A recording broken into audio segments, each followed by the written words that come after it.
आज अपने खनन परियोजना को लेकर के प्रतिनिधिमंडल माननीय मुख्यमंत्री भजनलाल जी शर्मा से मिला। माननीय अपने राज्य मंत्री ओटाराम जी बावसी और समाराम जी गरासिया जी के नेतृत्व में प्रतिनिधिमंडल आज जयपुर आया और उसमें सफल वार्ता हुई, जिसमें ये अपने मुख्यमंत्री जी ने ये आश्वस्त किया कि जो एमओयू हुआ है अभी, वो एमओयू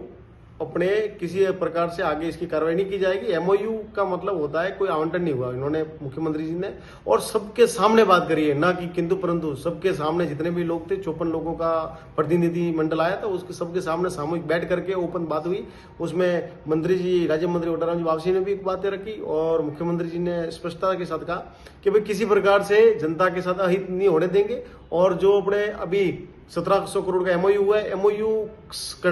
करने से ये पर्याप्त नहीं होता कि भाई इनको जमीन दे रहे, अपने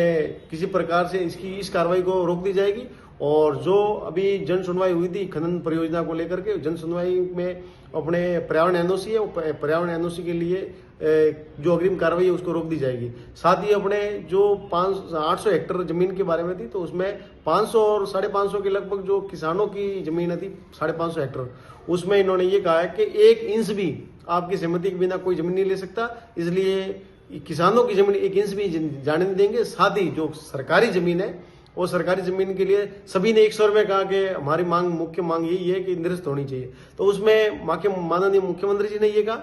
कि सरकार चाहे कोई भी रही हो, चाहे कांग्रेस की रही हो, चाहे भाजपा की रही हो, सरकार ने जब अपने पहले जमीन दे दी 2011 के अंदर, अब सरकार वापिस ये कोर्ट में गई कंपनी और कोर्ट का निर्णय आया कि भाई इनको जमीन देनी है। अब इसमें मुख्यमंत्री जी ने यह निवेदन किया है कि चारों पंचायत अपने स्तर पे कोर्ट में जाए और कोर्ट अपने सरकार को भी पार्टी बनाएगा, उसमें सरकार जनहित को देखते हुए, जनता के हित को देखते हुए, अपने जनता के हितों के लिए अपने